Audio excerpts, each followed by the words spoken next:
Acte 12, verset 1er, vers le même temps, le roi Hérode se mit à maltraiter quelques membres de l'Église et il fit mourir par l'épée Jacques, frère de Jean. Voyant que cela était agréable aux Juifs, il fit encore arrêter Pierre. C'était pendant les jours des pains sans levain. Après l'avoir saisi et jeté en prison, il le mit sous la garde de 4 escouades de 4 soldats chacune, avec l'intention de le faire comparaître devant le peuple après la Pâque. Pierre donc était gardé dans la prison et l'Église ne cessait d'adresser pour lui des prières à Dieu. La nuit qui précéda le jour où Hérode allait le faire comparaître, Pierre, lié de 2 chaînes, dormait entre 2 soldats et des sentinelles devant la porte gardaient la prison. Et voici un ange du Seigneur survint et une lumière brilla dans la prison. L'ange réveilla Pierre en le frappant au côté et en disant « Lève-toi promptement !» Les chaînes tombèrent de ses mains. Et l'ange lui dit « Mets ta ceinture et tes sandales. » Et il fit ainsi. L'ange lui dit encore « Enveloppe-toi de ton manteau et suis-moi. » Pierre sortit et le suivit, ne sachant pas que ce qui se faisait par l'ange fut réel et s'imaginant avoir une vision. Lorsqu'ils eurent passé la première garde, puis la seconde, ils arrivèrent à la porte de fer qui mène à la ville et qui s'ouvrit d'elle-même devant eux. Ils sortirent et s'avancèrent dans une rue. Aussitôt, l'ange quitta Pierre. Revenu à lui-même, Pierre dit « Je vois maintenant d'une manière certaine que le Seigneur a envoyé son ange et qu'il m'a délivré de la main d'Hérode et de tout ce que le peuple juif attendait. » Après avoir réfléchi, il se dirigea vers la maison de Marie, mère de Jean, surnommée Marc, où beaucoup de personnes étaient réunies et priaient. Amen. Gloire à Dieu.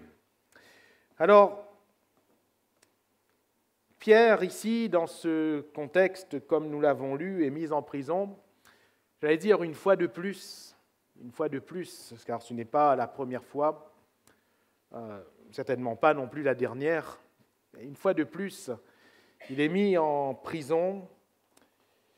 Et voyez-vous, en tant que chrétien, ce n'est pas chose anormale, et je ne parle pas ici, vous comprendrez bien, de prison physique.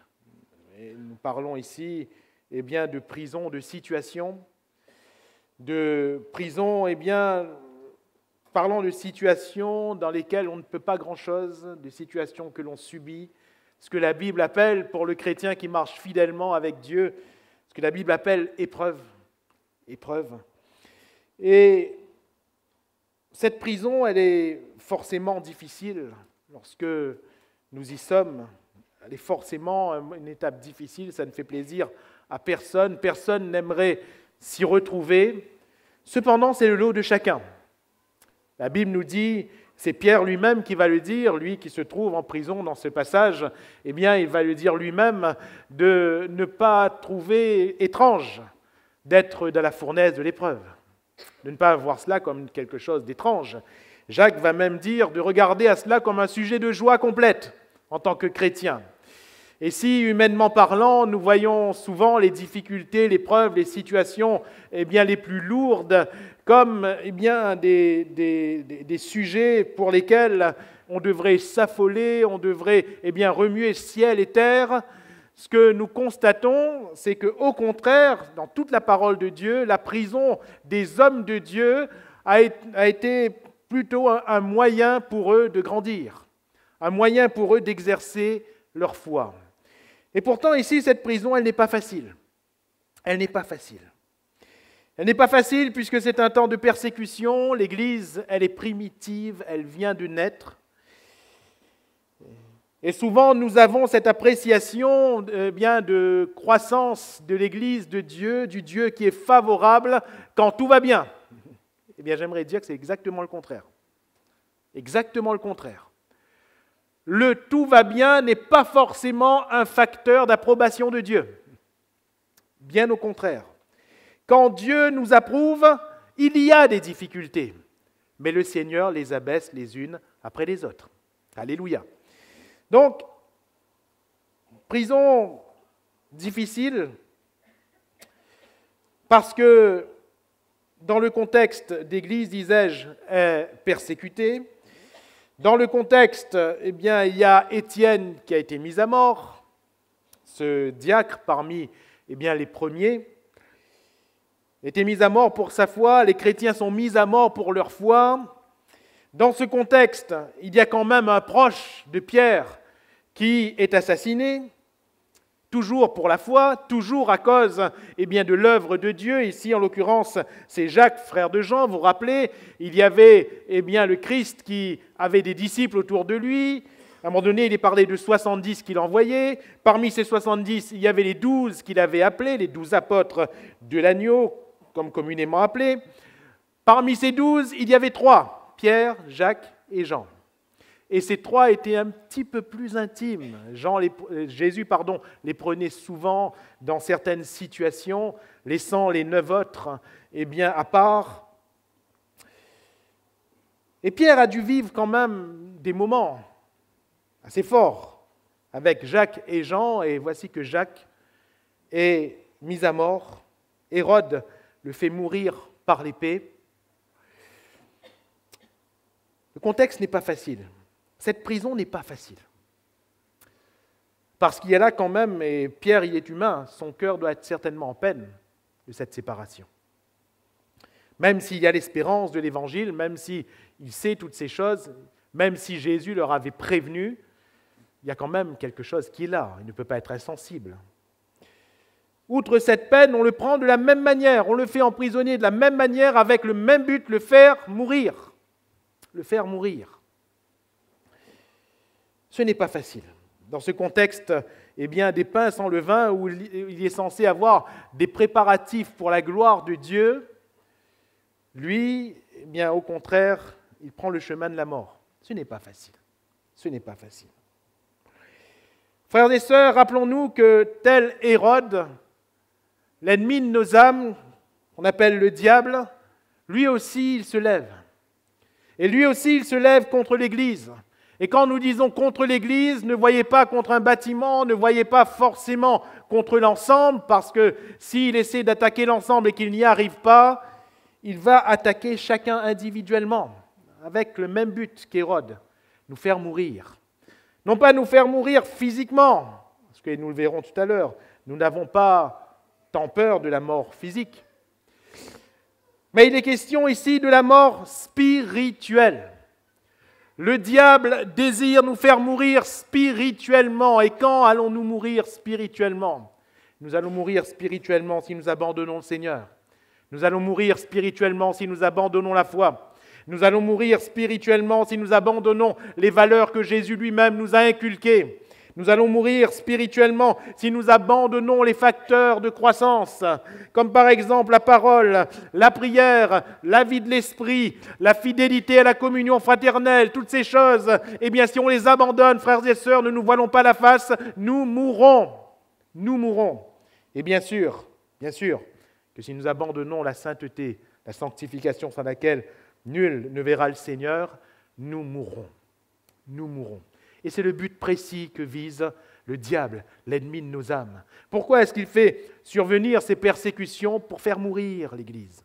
Pourquoi est-ce qu'il fait survenir la mort de Jacques?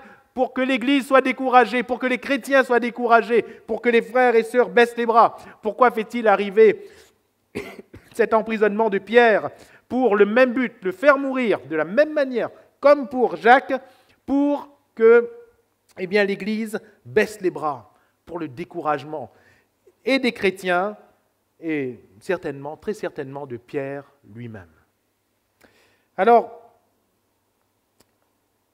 frères et sœurs, tout va être là pour nous décourager. Voilà pourquoi le Seigneur nous prévient par les Écritures. Et le Seigneur nous dit de ne pas regarder à ces choses comme étranges, de ne pas regarder à ces choses comme si que le monde nous tombait sur la tête. Non, il nous avertit. Les épreuves viendront, les épreuves s'enchaîneront. Le découragement sera là, ce sentiment d'impuissance, il sera là. Dites-moi, humainement parlant, que pouvait faire Pierre? Rien. Rien. Il était là, point. Il était serré, point. Il avait les chaînes. Il avait ses soldats. Vous vous rendez compte pour un seul homme combien de soldats mobilisés? Vous vous rendez compte combien de portes fermées devant cet homme? serré de toutes parts, il ne peut rien faire. Et parfois, pour ne pas dire souvent, l'épreuve est ainsi. Frères, sœurs, si tu traverses, eh bien, un tel moment, ne sois pas surpris. Nous sommes chrétiens, nous professons la foi en Jésus-Christ, nous sommes donc attaqués, d'une manière ou d'une autre. Mais la question est celle-ci, la question elle n'est pas sur l'épreuve, elle vient et elle viendra. La question est celle-ci, comment y réagirons-nous? Est-ce que l'épreuve est une prison ou pas? L'épreuve, elle est une prison en soi. Pardon, une prison humaine. Une prison humaine. Mais j'aimerais vous dire ce soir que pour celui ou celle qui professe la foi en Jésus et qui marche fidèlement avec le Seigneur, l'épreuve est au contraire le lieu d'une grande victoire. Le lieu d'une grande victoire. Et ceux qui marchent avec le Seigneur, ils transforment eux-mêmes leur désert en étang. Ils transforment eux-mêmes les lieux arides en verdure par la foi en Jésus-Christ. Nous ne voyons plus les choses de la même manière. Voilà pourquoi nous ne réagissons plus de la même manière. Pour nous qui avons connu le Seigneur, chaque étape, j'aime bien ce que Moïse va écrire suite au livre de l'Exode, il y a Exode, le livre des Nombres, le livre du Deutéronome. Il va écrire dans le livre du Deutéronome, à la fin du voyage, les stations. Chaque étape où Israël va s'arrêter. Et chaque étape a une signification profonde dans la progression de ce peuple. Si nous sommes passés d'une étape à une étape, à une autre étape, à une autre étape, frères, sœurs, c'est forcément qu'on a acquis en maturité. Et cette maturité qu'on a acquis doit nous servir pour l'étape présente. Alléluia. Doit nous servir. Si ce que nous avons vécu ne nous sert à rien, frères, sœurs, pourquoi l'avons-nous vécu? Donc, face à cette prison qui est très contraignante, que voyons-nous? La prison qui est normalement un lieu de défaite, un lieu de stress, un lieu de dépression, la prison devient pour cet apôtre Pierre un lieu de victoire. Et la prison de l'épreuve peut devenir pour nous, chrétiens, ce soir, un lieu de victoire. Et laissez-moi vous dire que c'est un lieu où nous devons prendre cette victoire. Où nous devons, au nom de Jésus, prendre cette victoire. Alors, comment pouvons-nous parler de victoire? Et nous allons nous attarder sur quelques détails de ce texte assez succinctement. Comment ce lieu est-il un lieu de victoire? Premièrement, et c'est ce qui me frappe premièrement sur ce texte, en tout premier lieu, premièrement, la prison est un lieu de victoire parce que c'est un lieu de paix. Alléluia. Regardez la prison de Pierre comme c'est un lieu de paix. La Bible nous dit que dans cette prison, il s'endort. Il s'endort. La Bible nous dit que Paul et Silas, dans la prison, ils chantent des louanges. Alléluia. La Bible nous dit que ce soit pour ces hommes, ces femmes de l'Ancien Testament, particulièrement des hommes où l'on voit mis en prison, regardez Joseph. Est-ce que vous voyez s'affoler en prison? Pourtant, c'est injustement qu'il y est mis. Mais il ne s'affole pas. Il ne s'affole pas. À aucun moment, vous pouvez recenser, du début jusqu'à la fin, à aucun moment, on ne voit un homme de Dieu, une femme de Dieu, dans sa prison, en train de crier à l'assassin. À aucun moment, on les voit en train de se plaindre. À aucun moment, on les voit en train de se lamenter. Peut-être qu'humainement parlant, si on était mis en prison, par exemple physiquement, on serait en train de chercher la solution pour sortir. Mais on ne voit pas ces hommes en train de chercher une solution. Pas du tout. Même Daniel, sa prison, ce n'était pas évident, c'était la fosse aux lions. Hein. Pierre encore, il avait des hommes autour de lui, des hommes qui étaient capables de raisonner, de regarder. Quand vous avez un lion à côté de vous, que vous avez des lions autour de vous, c'est pas pareil. Il vaut mieux avoir des hommes et avoir des chênes que ne pas avoir de chênes et avoir des lions. Mais Daniel, lui, il se retrouvait avec des lions autour de lui. Est-ce qu'on voit Daniel s'affoler? Est-ce qu'on voit Daniel se plaindre? Non. Non. Comment? est-ce que la prison devient un lieu de paix? Premièrement, parce que Pierre accepte la prison. Alléluia. Il accepte. Quand on le prend, il ne se débat pas, il n'essaie pas de s'en sortir, il n'essaie pas de fuir, il l'accepte. Joseph accepte sa prison. Daniel accepte sa prison. Paul et Silas acceptent la prison. C'est injuste, mais ils acceptent. Frères, sœurs, quand on marche fidèlement avec le Seigneur, oui, l'épreuve peut sembler injuste. La situation de l'épreuve, en tout cas, elle l'est souvent. Elle l'est souvent. Mais le Seigneur nous demande d'accepter. Jésus a accepté l'injustice de la croix. Jésus a accepté l'injustice de ce tribunal qu'il a déclaré innocent, mais qu'il a cependant condamné comme un coupable. Il l'a accepté.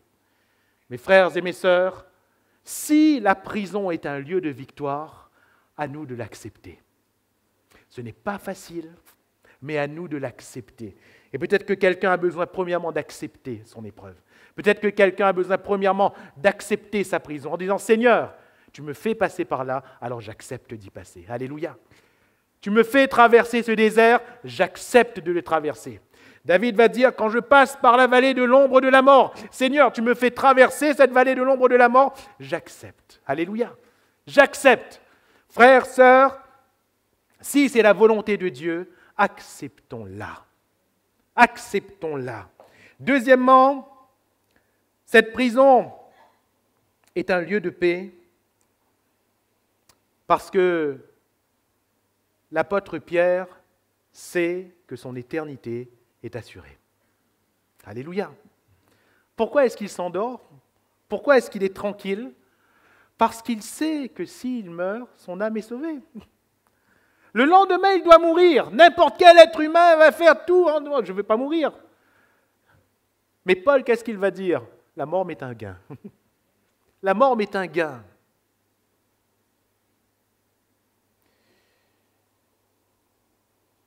Nous sommes à La Réunion, nous sommes tranquilles.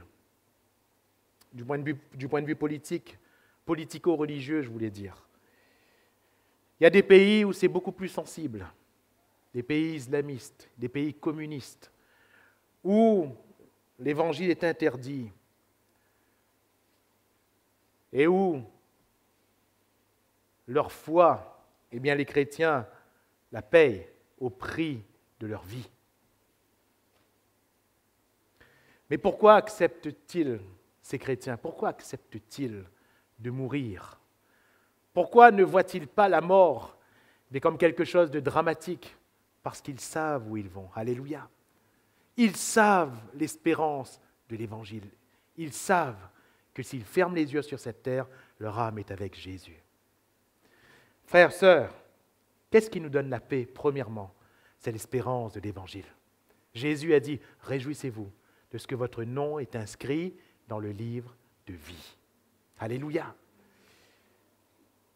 Frères, sœurs, rien, à mon sens, rien ne pourra nous faire mourir spirituellement tant que nous sommes avec Jésus. La maladie pourra nous faire fermer les yeux. Une situation quelconque pourra nous faire fermer les yeux sur cette terre, oui, mais rien ne nous sépare de l'amour de Jésus. Rien, rien ni personne.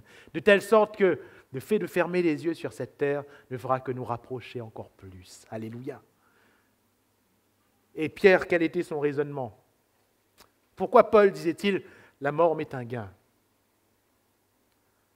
Parce que pour eux, et pesez bien les mots, la mort m'est un gain. On dirait que même par rapport à l'existence qu'ils étaient en train de mener, la mort m'est un gain. Pourquoi? Pourquoi? Eh bien la réponse est simple. Pourquoi marchons-nous avec le Seigneur ici-bas? Pourquoi tenons-nous, peu importe les luttes et les combats? Pourquoi traversons-nous tout ce que nous sommes en train de traverser? Frères, sœurs, n'est-ce pas pour cette fin? N'est-ce pas pour ce royaume qui nous attend? N'est-ce pas pour ce lieu où notre nom est écrit, où notre place est réservée? Et Jésus, qu'est-ce qu'il a dit? En Jean chapitre 14, verset 1er, le disciple qui était affligé, qu'est-ce qu'il va leur dire? Que votre cœur ne se trouble point. Croyez en Dieu, croyez en moi. Et qu'est-ce qu'il dit juste après? Que votre cœur ne se trouble point, vous en faites pas, je prendrai soin de vous tant que vous serez sur la terre. C'est ce qu'il dit? Vous en faites pas, eh bien vous aurez une vie impeccable tout au long de votre existence terrestre. Non, vous en faites pas, eh bien tout ira bien pour vous, aucun problème. Vous en faites pas, que votre cœur ne se trouble point. Ce n'est pas ce qu'il dit. Qu'est-ce qu'il dit? Que votre cœur ne se trouble point, croyez en Dieu, croyez en moi, il y a plusieurs demeures dans la maison de mon Père. Si cela n'était pas, je vous l'aurais dit. Mais je m'en vais vous préparer une place. Et lorsque je m'en serai allé, que je vous aurai préparé une place, je reviendrai. Alléluia. Je reviendrai, je vous prendrai avec moi, afin que là où je suis, vous y soyez aussi. Voilà ce qui enlève le trouble. Voilà ce qui nous donne la paix. On sait où on va. Si on ne sait pas où on va, alors bien sûr, on peut être troublé. Si on ne sait pas, si on n'a pas l'assurance de notre salut, alors oui, on a de l'inquiétude à se faire. Il vaut mieux ne pas mourir. Il vaut mieux ne pas mourir. Mais si nous avons fait la paix avec Dieu, si notre âme est sauvée, que craindrions-nous? Alléluia. Alors, Pierre, il va être dans la paix, premièrement parce qu'il accepte cette prison, deuxièmement parce que, eh bien, il sait où il va s'il fermait les yeux, il n'a pas peur de la mort, et troisièmement parce qu'il y a la prière. Il y a la prière. Il sait que lui, il peut prier. Et même si le texte ne le cite pas, on comprend que le cœur de cet apôtre Pierre reste devant Dieu. Dans les moindres moments, ce Pierre qui, réalisons un seul instant, un court moment, si, eh bien, en attendant un repas, il se met en prière, chez Simon le Corailleur, on peut comprendre dans cette situation qu'en attendant la mort, dans le lendemain, son cœur soit quand même devant Dieu. Certes, il n'est pas en prière certainement pour demander, pour supplier, ce n'est pas l'attitude qu'on voit. Il n'est pas en prière pour pleurer, non, ce n'est pas l'attitude qu'on voit. On le voit s'endormir, on le voit s'endormir. Mais si son cœur est devant Dieu, on voit que l'Église ne cesse d'adresser des prières à Dieu pour lui. Parce que l'Église ne veut pas que de la même manière, eh bien, comme Jacques, que lui-même, eh bien, il meurt. Alors, frères et sœurs, dans nos prisons, la prière est importante, elle est vitale. Et la Bible nous dit même que la prière du juste a une grande efficacité. La prière fervente du juste a une grande efficacité. Voilà pourquoi dans nos différentes prisons, dans les différentes situations, premièrement, nous devons continuer de prier. Même si eh bien, le Seigneur nous communique la paix, la prière doit être toujours de mise. Deuxièmement, l'Église doit toujours prier pour ceux qui traversent les prisons. Voilà pourquoi il y a des requêtes de prière. Voilà pourquoi on fait part des sujets, de nos difficultés. Parce que la prière de l'Église est efficace. Alléluia.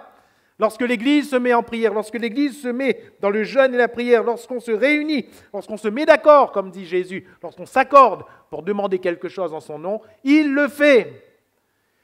Et Pierre, nous pouvons très bien imaginer et comprendre que Pierre a été délivré de cette prison grâce aux prières de l'Église. Combien d'entre nous avons été délivrés de nos prisons grâce aux prières de l'Église? Combien d'entre nous avons été guéris de nos maladies grâce aux prières de l'Église? Combien d'entre nous avons été sauvés de situations qui auraient pu nous perdre complètement grâce aux prières de l'Église? Je bénis le Seigneur pour la prière de l'Église. Je bénis le Seigneur pour toutes les fois où on se réunit et où on prend le temps de prier pour tel et tel sujet. Alors, il y a aussi une autre prière, la prière de Pierre lui-même, la prière de l'Église. Et la Bible nous parle de quelqu'un d'autre qui prie, de quelqu'un d'autre qui intercède pour nous. Et ce quelqu'un d'autre, c'est Jésus lui-même. Alléluia. Il intercède pour nous.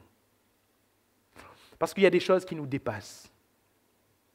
Nous-mêmes, on est parfois dans des situations où on ne voit pas, on ne comprend pas. Mais ceux qui sont extérieurs peuvent voir et comprendre ce que nous, on ne voit pas. Et voilà pourquoi la prière d'Église est parfois efficace. La prière de quelqu'un d'autre pour nous est efficace. Mais il arrive aussi des fois où, humainement parlant, ni nous ni les autres ne comprennent.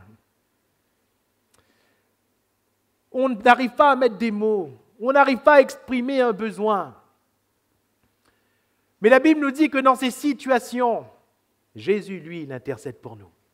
Il est vivant et il intercède pour nous. Et Jésus va dire à Pierre, vous vous rendez compte ?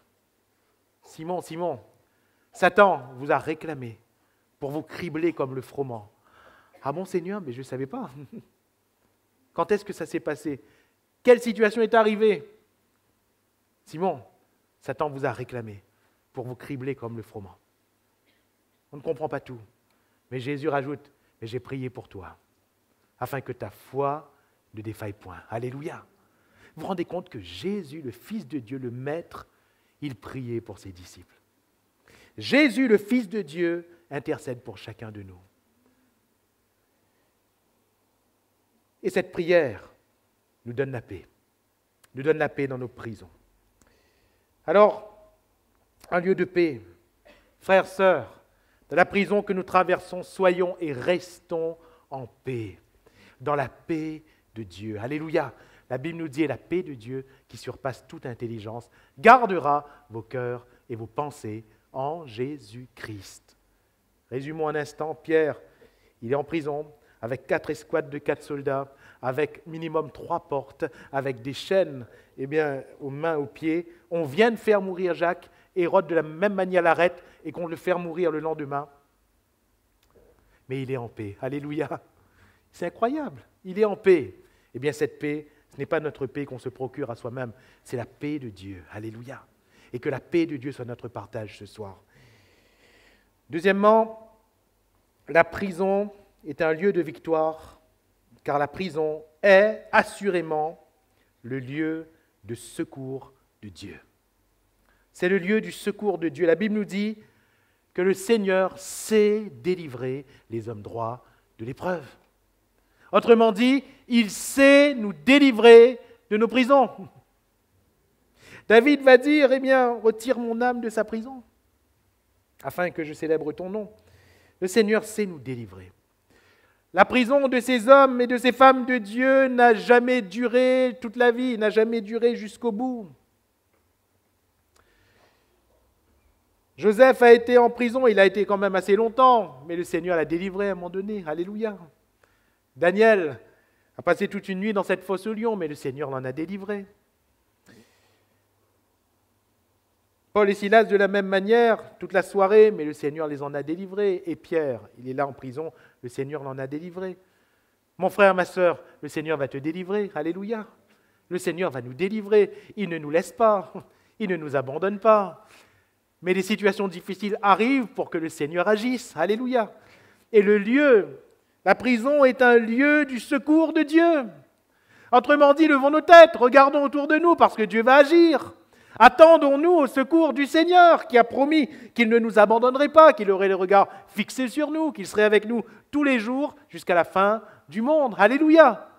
Tu n'es pas seul dans ta prison. Nous ne sommes pas seuls dans nos prisons. Mais le Seigneur est là, prêt à nous secourir. Alors,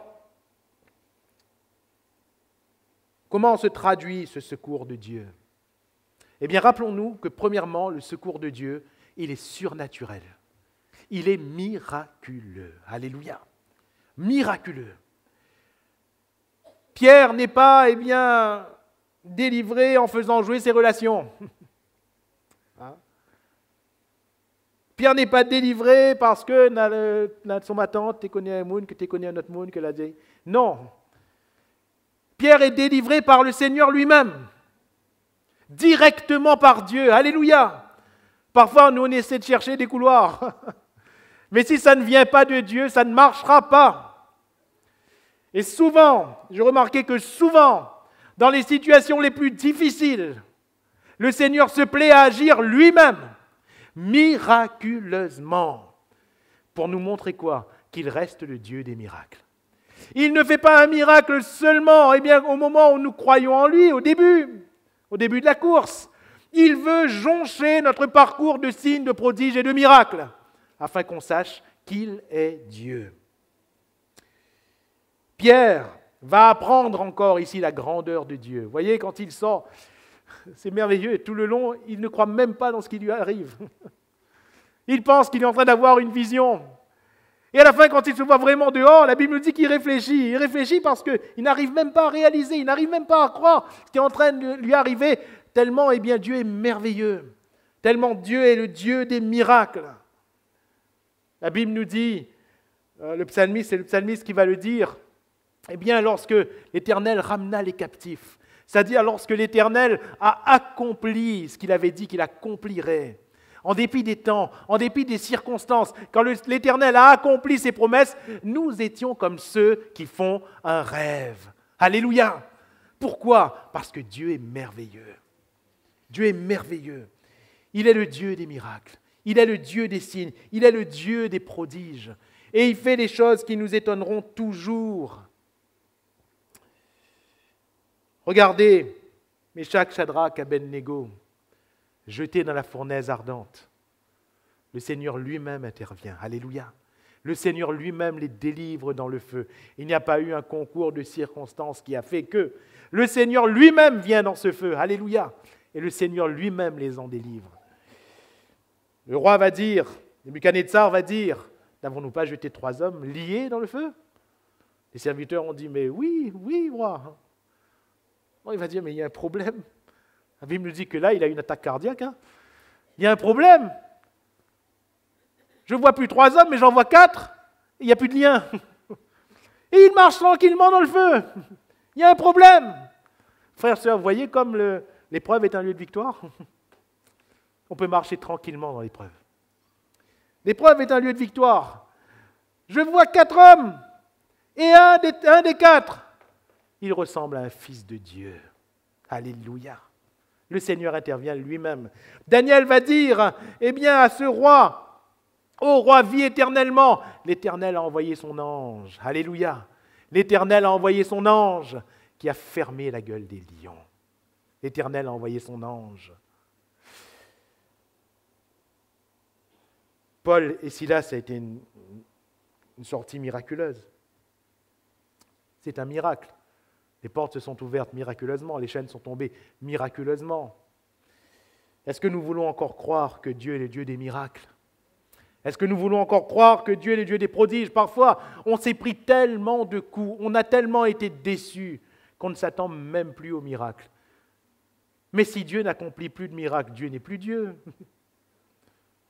Si Dieu n'accomplit plus des miracles, eh bien Dieu n'est plus Dieu. Qui sommes-nous en train d'adorer? Qui sommes-nous en train de célébrer? Non, notre Dieu est le Dieu des miracles. Il est véritablement celui qui accomplit des signes, des prodiges et des miracles. Cet ange est venu. Vous voyez encore un ange. Dans la fournaise, il y avait un ange. Dans la fosse aux lions, il y avait un ange. Et là encore, il y a un ange. Alléluia. Pour nous montrer que ce n'est pas un homme, ce n'est pas une connaissance. Non, c'est la puissance de Dieu. C'est le surnaturel de Dieu. Le miracle. Alléluia. Le miracle. Cette prison est un lieu de victoire parce que le Seigneur agit, c'est son secours et Dieu secourt par le miracle. Cette prison est un lieu de victoire parce que le Seigneur secourt et il secourt avec puissance. Regardez cette puissance qui est là. Ces gardes ne se réveillent pas. Les chaînes tombent. Les portes s'ouvrent d'elles-mêmes. Dans la prison de Paul et de Silas, les portes s'ouvrent d'elles-mêmes, les chaînes tombent d'elles-mêmes. Dans la fosse aux lions, les lions, eh bien, ils ne touchent même pas à Daniel. Il y a une puissance qui est là. Frères et sœurs, peu importe l'épreuve, la difficulté, la prison de l'épreuve, il y a peut-être une force, une pression qui est exercée dans l'épreuve, peut-être. Mais notre Dieu, il n'est pas seulement puissant, il est tout puissant. Et lorsque sa puissance agit, toute autre puissance s'incline. Lorsque la puissance de notre Dieu, eh bien, se révèle, toute autre puissance se tait et tombe dans l'oubli. Hérode ne pouvait rien contre la puissance de Dieu. Les gardes ne pouvaient rien contre la puissance de Dieu. Les chaînes ne pouvaient rien contre la puissance de Dieu. Les portes, même la grande porte de fer, ne pouvaient rien face à la puissance de Dieu. Alléluia! La mort dans le tombeau de Christ n'a rien pu faire contre la puissance de Dieu. Personne n'est plus grand que notre Dieu. Il est tout-puissant. Alléluia. Et nous avons cru dans le Dieu tout-puissant. Il nous secourt par sa puissance. Enfin, la prison devient un lieu de victoire. C'est un lieu de paix. C'est un lieu de secours de Dieu, de la paix de Dieu. Et puis, chose qui n'est pas anodine, c'est un lieu de réveil. C'est un lieu de réveil. Et parfois, le Seigneur permet aux épreuves de survenir dans notre vie parce que peut-être qu'en tant que chrétien, on s'est un peu endormi. C'est un lieu de réveil. C'est un lieu où Dieu va nous secouer en disant « Hé, réveille-toi, réveille-toi ». Oui, nous pouvons parler de paix dans ce Pierre qui s'est endormi. Mais pour sortir de la prison, il fallait quand même se réveiller, n'est-ce pas? S'il restait endormi, il ne serait pas sorti. Il fallait quand même se réveiller. Alors, mon frère, ma sœur, peut-être que dans la situation où tu te trouves, au lieu d'essayer de donner de la tête à droite, à gauche, pour savoir comment sortir, peut-être qu'il te faut simplement ouvrir les yeux, te réveiller et regarder au Seigneur. Peut-être qu'il faut simplement qu'il y ait un réveil spirituel dans ta vie. On parle de réveil de l'Église, mais le réveil de l'Église passe par le réveil de chacun. Ce n'est jamais le réveil d'une masse, c'est le réveil de chaque pierre vivante qui compose cet édifice spirituel. Alors, Pierre, il est endormi. Comment est-ce qu'il est réveillé? On n'aime pas trop ça, hein? Mais la Bible nous dit bien que l'ange réveilla Pierre, comment? En le caressant. Pierre, réveille-toi, Pierre. Hein? Réveille-toi, passe la main dans son cheveu, Pierre. Réveille-toi. C'est ce qu'il a fait? Non. Qu'est-ce qu'on aime en tant que chrétien quand on nous caresse, frère? Hein? Sœur, quand on nous mielle, c'est bien, bouge pas le bateau, hein, c'est bon. C'est ce qu'il a fait, l'ange, ici? La Bible nous dit qu'il l'a frappé au côté. Qu'il l'a frappé au côté. Ça ne vous rappelle pas quelqu'un d'autre? Ça ne vous rappelle pas quelqu'un d'autre qui a été frappé au côté? À l'emboîture de la hanche? Jacob, merci. Jacob, quelqu'un d'autre qui avait besoin d'un réveil spirituel. La Bible nous dit que l'ange de l'Éternel a commencé à lutter avec lui. Regardez bien, au déroulé du texte dans le livre de la Genèse. Au départ, ce n'est pas Jacob qui est allé lutter avec l'ange, c'est l'ange qui a commencé à lutter avec lui. Et mes frères et mes sœurs, parfois notre prison, la situation difficile est le lieu d'une lutte. Une lutte qui s'engage entre Dieu et nous. Parce que Dieu veut nous réveiller. Alléluia. Le Seigneur veut nous réveiller spirituellement. Il veut nous réveiller dans notre âme. Et voyons qu'on se débat, voyons qu'on ne veut pas, un peu comme un ado à 9h du matin, laisse-moi dormir.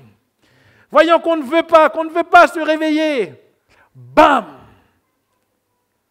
Il nous frappe. Non pas pour nous faire mal, mais rappelez-vous, pour nous réveiller. Et parfois, quand il nous frappe, l'emboîture de la hanche se casse. Parfois, Seigneur, quand on doit faire ça, parfois on a du mal. Oui, mais le but, ce n'est pas qu'on ait mal. Le but, c'est qu'on se réveille. Qu'on se réveille d'un sommeil qui peut être celui de la mort au final. Le but, c'est qu'on regarde au Seigneur en face. J'ai vu l'Éternel face à face et mon âme a été sauvée. Alléluia. S'il n'y avait pas ce réveil, s'il n'y avait pas ce coup, Jacob serait resté Jacob. Mais à partir de ce moment-là, Jacob n'est plus Jacob. Jacob devient Israël. Ce n'est plus le Seigneur qui lutte avec Jacob. C'est Jacob qui fait tout pour retenir le Seigneur. Non, non, tu ne t'en iras pas, que tu ne m'aies béni. Alléluia. J'ai vu le Seigneur face à face. Quand serons-nous enfin des chrétiens qui feront tout pour retenir le Seigneur? Parfois, on dirait que c'est le Seigneur qui est en train d'essayer de nous retenir. Parfois, on dirait que c'est le Seigneur dans son amour qui nous dit « Allez pas, allez pas, reste là même ». Quand est-ce que nous dirons à Jésus « Ne t'en va pas, reste là, Seigneur, reste là ». Un réveil, un réveil. Pour que Pierre sorte de sa prison, il fallait qu'il se réveille. Comprenez, nous avons dit tout à l'heure que Dieu est tout-puissant, n'est-ce pas ? Le Seigneur n'aurait-il pas pu faire apparaître un nuage, soulever Pierre, mettre dessus, et faire flotter le nuage dehors comme ça ? Non, Dieu a choisi de réveiller Pierre en le frappant. On voudrait tellement que notre sortie de prison se fasse par un nuage. Mais non, ça ne se passe pas comme ça. Si on veut sortir grandi, il faut accepter les coups. Parce que c'est dans le feu que les scories et que les impuretés brûlent et que l'or prend toute sa valeur. Alléluia.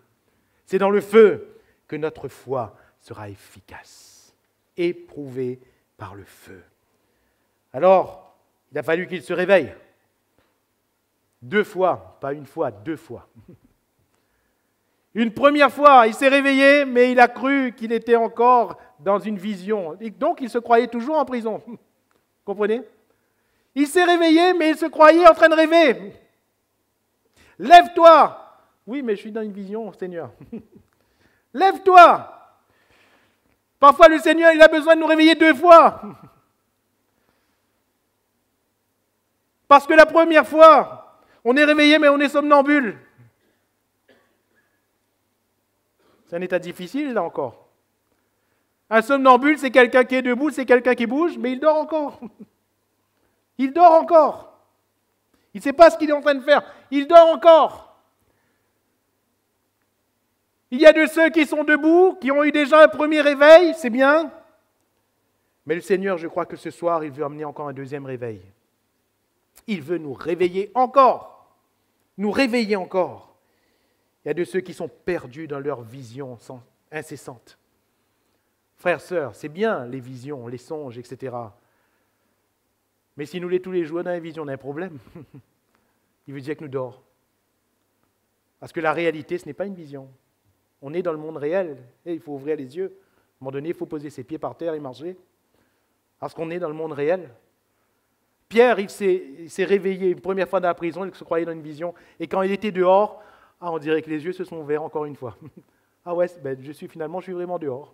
Et puis, le cerveau s'est mis en marche. Il a réfléchi. Le cerveau s'est mis en marche. Frères, sœurs, Dieu ne nous appelle pas à être d'incessants rêveurs. Dieu ne nous appelle pas à être d'incessants visionnaires. Mais le Seigneur nous appelle à être des hommes et des femmes qui marchent par la foi, oui, mais qui marchent. Alléluia. Et il nous faut marcher par la foi. Et c'est ainsi que cette prison est devenue un lieu de victoire. Parce qu'il y a eu la paix de Dieu, le secours de Dieu et le réveil de Dieu.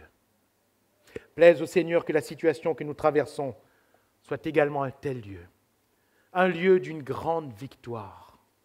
Permettons que la paix de Dieu ce soir, celle qui surpasse toute intelligence, nous soit communiquée. Si quelqu'un a besoin de la paix de Dieu vous sera donnée ce soir, par la grâce de notre Dieu.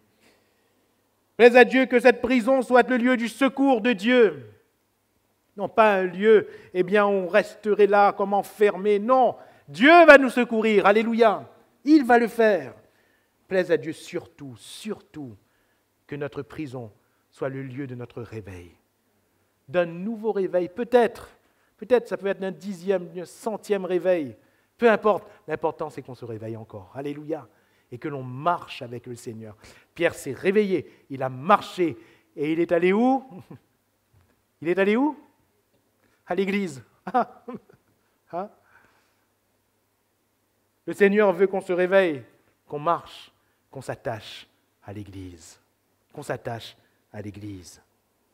Alors, puisque l'Église a prié pour que cette prison prenne fin, ce soir nous aussi prions pour que les prisons au milieu de nous prennent fin. Mais ne prennent pas fin juste pour prendre fin. mais que ce soit une fin victorieuse à la gloire de notre Dieu. Alléluia, courbons-nous et prions le Seigneur.